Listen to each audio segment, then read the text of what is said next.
Hi friends, ഇന്ന് നമുക്ക് നല്ല ക്രിസ്പി ആയിട്ടുള്ള പരിപ്പ് വട തയ്യാറാക്കിയാലോ. നല്ല ചൂട് ചായയോടൊപ്പം നല്ല ക്രിസ്പി ആയിട്ടുള്ള പരിപ്പ് വട. അതിനു വേണ്ടി നമുക്ക് വീഡിയോയിലേക്ക് പോയാലോ. ആദ്യം ഒരു കപ്പ് കടലപ്പരിപ്പ് കുതിർത്താൻ വെക്കുക. ഒരു 3 മണിക്കൂറിന് ശേഷം കുതിർന്ന പരിപ്പ് വെള്ളത്തിൽ നിന്നും കോരി വെക്കുക. അതിലേക്ക് ആവശ്യമായ ചെറുതായി അരിഞ്ഞ സവാളയും ഇഞ്ചി, പച്ചമുളക്, മല്ലിച്ചപ്പ്, കറിവേപ്പില എന്നിവ ഞാൻ ആദ്യമേ അരിഞ്ഞു വെച്ചിട്ടുണ്ട്. കടലപ്പരിപ്പ് ഒരു മിക്സിയുടെ ജാറിലിട്ട് നന്നായിട്ട് അരച്ചെടുക്കുക. നല്ല പേസ്റ്റ് രൂപത്തിൽ അരക്കണമെന്നില്ല. അത് ഒരു പാത്രത്തിലേക്ക് മാറ്റുക. അതിനുശേഷം അതിലേക്ക് ആവശ്യമായ ഉപ്പ് ചേർത്ത് കൊടുക്കുക. അതിനുശേഷം ചെറുതായിട്ടരിഞ്ഞ സവാളയും ഇഞ്ചി, പച്ചമുളക് എന്നിവയും ചേർത്ത് കൊടുക്കുന്നുണ്ട്. അതോടൊപ്പം തന്നെ അരിഞ്ഞു വെച്ച കറിവേപ്പിലയും മല്ലിച്ചപ്പും ചേർത്ത് കൊടുക്കുന്നുണ്ട്. എന്നിട്ട് നന്നായി മിക്സ് ചെയ്യുക. ഒരു സ്പൂൺ കൊണ്ടോ അല്ലെങ്കിൽ നമ്മുടെ കൈ വെച്ചോ നന്നായിട്ട് മിക്സ് ചെയ്യാവുന്നതാണ്.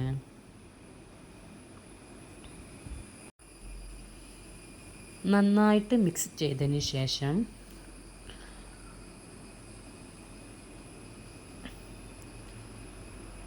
നമ്മൾ ചൂടായ എണ്ണയിലേക്ക് കൂട്ടിൽ നിന്നും ഓരോ ഉരുള എടുത്ത് നന്നായിട്ട് പരിപ്പ് വട ഷേപ്പ് ചെയ്ത് ചൂടായ എണ്ണയിലേക്ക് ഇട്ട് കൊടുക്കുക. അങ്ങനെ ഓരോന്നും ഇട്ട് കൊടുക്കുക. ഇതുപോലത്തെ വീഡിയോകൾക്ക് വേണ്ടി നമ്മുടെ ചാനൽ സബ്സ്ക്രൈബ് ചെയ്യുക. ഇഷ്ടപ്പെട്ടാൽ ലൈക്ക് ചെയ്യുക, ഷെയർ ചെയ്യുക. അങ്ങനെ ഓരോന്നും അതിലേക്കിട്ട് ഒരു സൈഡ് വെന്തതിന് ശേഷം മറു സൈഡ് മറിച്ചിട്ട് കൊടുക്കുക.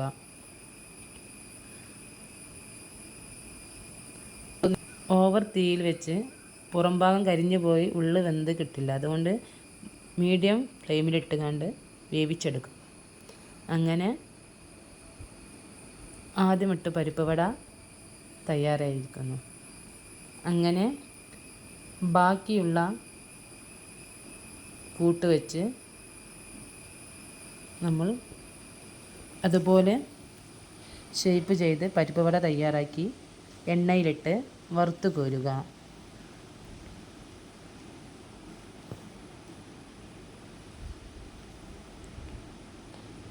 എന്നിട്ട് ചൂട് ചായയോടൊപ്പം നമുക്കിത് കഴിക്കാവുന്നതാണ്.